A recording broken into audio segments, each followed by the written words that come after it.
Bueno, pues vamos a terminar con pues una de las partes más importantes de la reunión.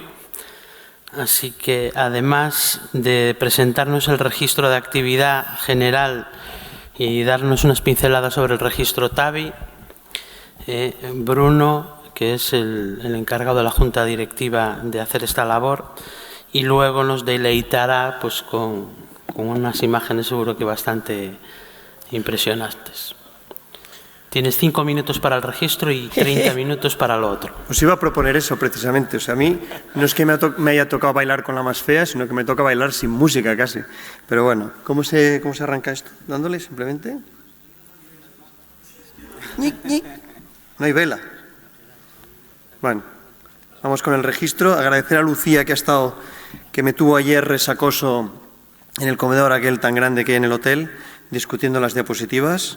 Para finalizar, la verdad es que, como os decía antes, estoy bastante contento. Ah, no es este, vale, por eso no iba.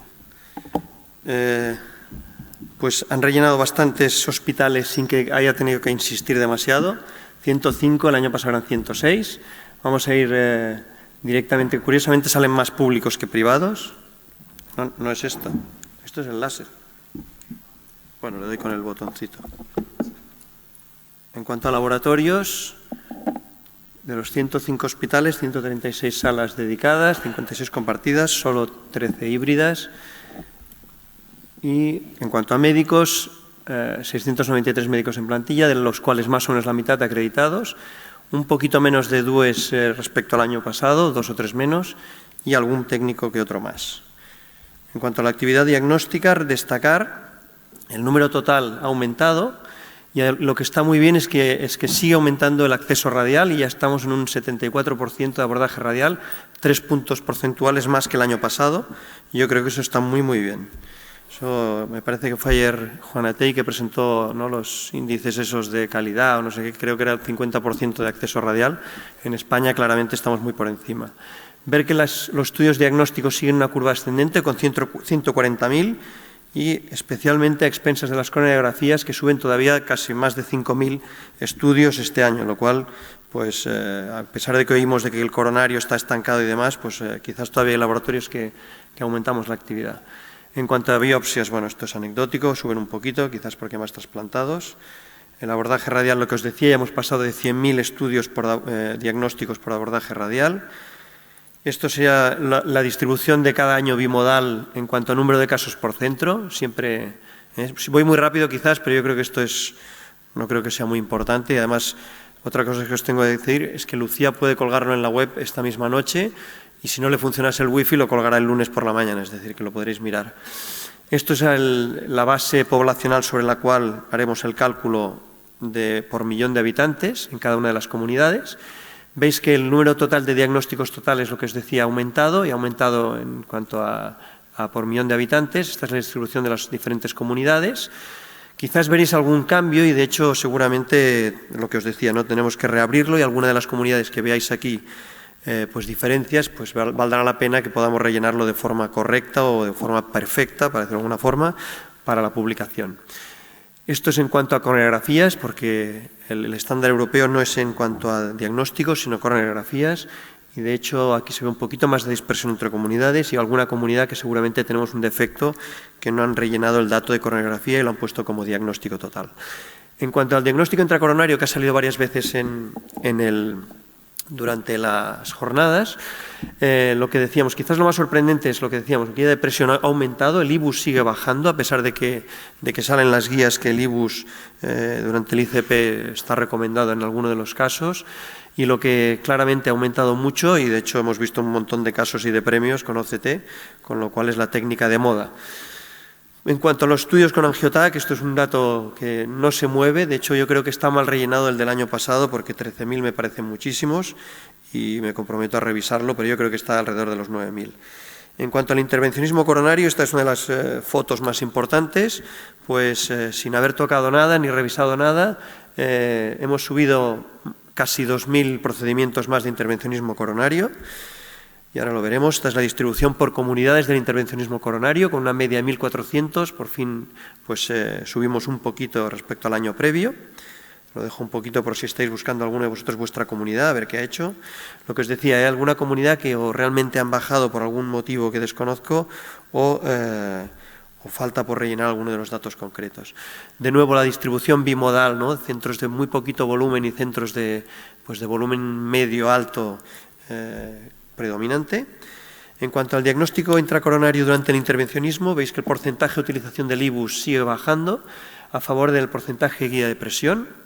Yo, una de las variables que creo que el año que viene debería de estar, y yo me comprometo, pues es que tiene que estar, obviamente, la utilización del OCT durante el intervencionismo como variable. En cuanto a número de procedimientos de abordaje radial en el intervencionismo, fijaros que ya pasa el 70%, que eso está muy, muy bien, o sea, es un porcentaje muy elevado. En cuanto a angioplastia multivaso, a pesar de que la definición es un poco ambigua y a veces lo rellenamos yo creo que mal, ha aumentado respecto al año anterior. Y, como decía, el abordaje radial ha aumentado tanto en los estudios diagnósticos, que es un 74%, como en los estudios terapéuticos, que es un 70%. Y aquí, en cuanto a los casos específicos, digamos, de tratamiento coronario, los casos de tronco no han variado mucho, ahora veréis. Sí que han aumentado un poquito las oclusiones crónicas, que el año pasado eran 2.500, este año ya alcanzan 2.800. Casos de safena y esto son siempre más anecdóticos. En cuanto a la evolución histórica del tronco, curiosamente estamos anclados aquí, a pesar de que estos días, por ejemplo, ayer Juan Sánchez presentó los resultados del pre-combat y ya conocemos los resultados del syntax, o sea que en tronco. O sea que yo creo que eso es probablemente una asignatura pendiente o es que no lo registramos bien durante la actividad anual. Esto es una variable que incluimos el año pasado y el año pasado era nueva. Se sigue rellenando en un 70% de casos solo, pero bueno, no está mal y se rellena, bueno, ya veis que este es el resultado de la angioplastia, pues con éxito pero sin complicaciones, que es la mayoría, y los casos que o hay muerto durante el procedimiento o bien necesitan cirugía o infarto, que son muy pocos pacientes, por suerte. Esto es en cuanto a la medicación adyuvante, que el año pasado la diapositiva estaba equivocada y fue uno de mis quebraderos de cabeza. Como sabéis, el mayoritario es el Abciximab y luego a continuación va la vivalirudina y luego los otros son muchísimo más minoritarios. Esta es otra de las diapositivas importantes o interesantes y esta he de reconocer que aquí me llevé un chasco porque a pesar de que estaba bastante bien rellenado el resto del registro, el número de stents implantados hay un 10% que no ha cumplimentado.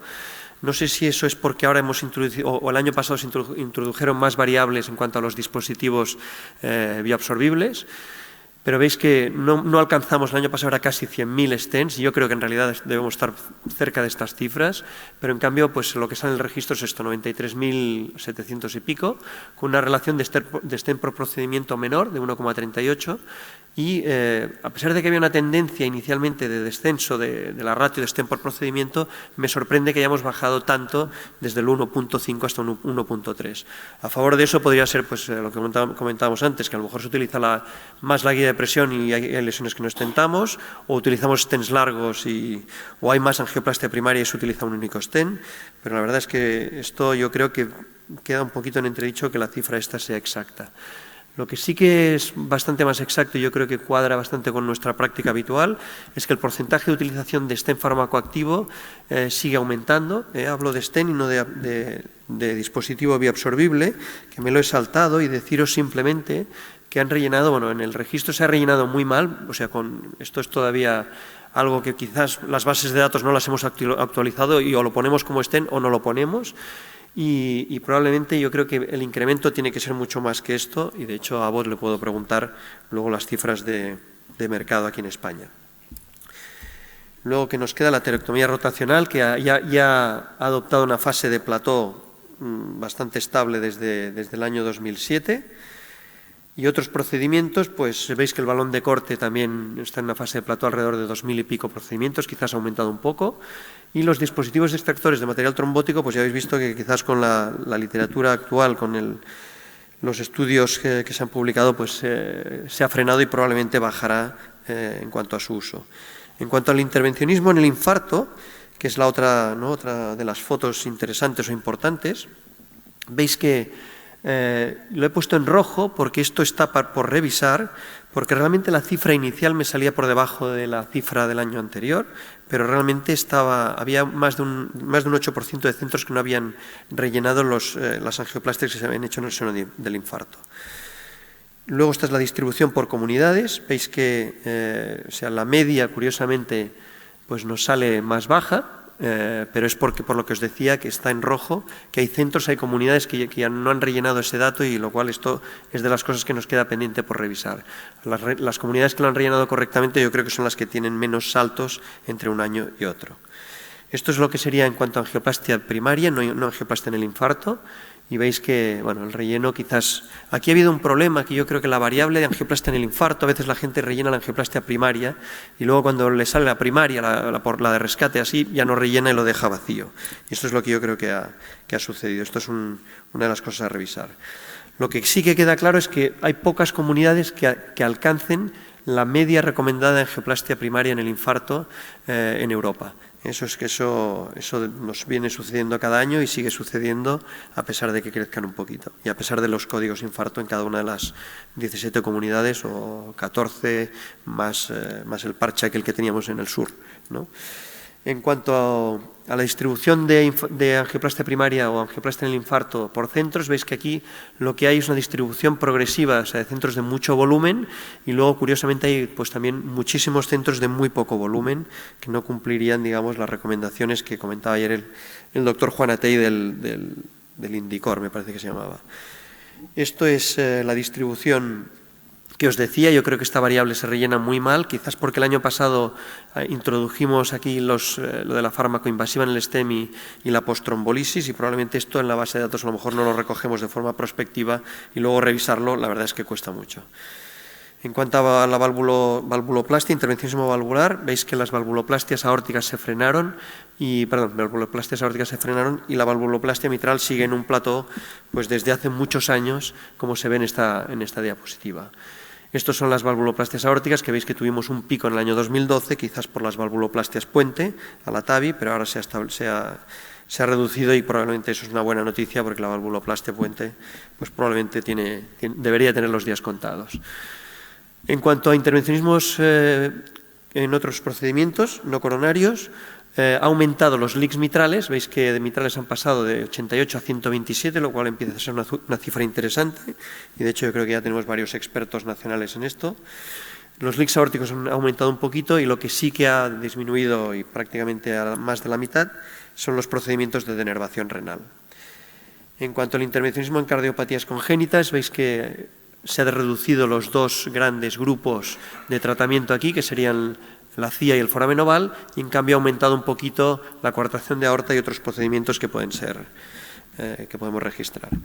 Y finalmente, en cuanto al intervencionismo pediátrico, deciros que, bueno, la verdad es que siempre rellenan los mismos centros. Es difícil, yo creo que no rellenan todos los centros que hacen intervencionismo pediátrico, entre otros el nuestro, pues porque cuando le dices al intervencionista pediátrico puro que rellene y que te dé sus datos, te dice que lo rellene en otro sitio y ahí te quedas.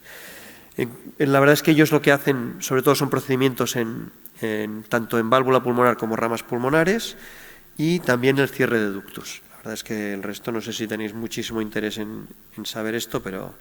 Y esta es la diapositiva de los centros que habéis participado en rellenar el registro, y ya os digo que yo creo que respecto al año pasado creemos que debemos estar contentos, se ha hecho mucho mejor, y creo que me dará bastante menos trabajo pues de aquí en adelante para perfeccionarlo. Esto sería en cuanto al registro general. Y ahora vamos al registro de la TAVI. Supongo que está aquí. Vale. ¿Alguna pregunta del general? ¿No? Pues vamos al de la TAVI. De agradecer a Pepa Vizcaíno, que es la que recoge, bueno, la que envía los datos. El registro TAVI, de todas maneras, es lo que hemos hablado antes, ¿no? Que al ser por paciente y por lo que sea, pues probablemente no se rellena todo lo correctamente que uno desearía. De hecho, fijaros que en la actualidad llevan en el registro, desde que empezó en el año 2010, casi 3.000 pacientes, pero el problema es que respecto al año 2010 hemos ido bajando. O sea, a pesar de que se implantan más TAVIs, todavía cada vez se registran menos. y ahora estamos en una cifra del 34%. Antes os he dicho que estuve en la reunión de los registros europeos y la verdad es que una de las cosas que han decidido y que se hará es un esfuerzo por reducir el número de variables, lo cual debería de revertir que también el número de variables que nosotros recogemos en nuestro registro sean menores y sea más fácil recogerlo. En cuanto a la distribución por número de centros y número de pacientes registrados por año, veis que pues, la gran mayoría están aquí, entre 10 y 20 pacientes año. Luego hay muchos centros de menos de 10 pacientes año, pero que cada vez son menos, porque cada vez tienen más experiencia y pasan al siguiente grupo. Y luego hay unos que son los menos, pero que son los que más cuentan en cuanto a volumen de pacientes, porque son los que más volumen hacen de TAVIs, de implante de TAVIs anuales. Esto es la distribución por válvulas y por acceso, son las dos grandes, digamos, de acceso transfemoral, la Corvalve y la Edwards transapical y otros, que eso es una de las cosas que en este año realmente empiezan a cobrar importancia y que lo vemos aquí en esta otra diapositiva, porque el queso ahora se reparte pues entre la Corvalve y la Edwards transfemoral, está aquí la Edwards transapical y ahora ya empiezan a contar pues las Lotus sobre todo, con 34 pacientes que se implantaron el año pasado y con la Derek Flow, que no recuerdo el número, pero creo que era un número más bajo que el de la Lotus.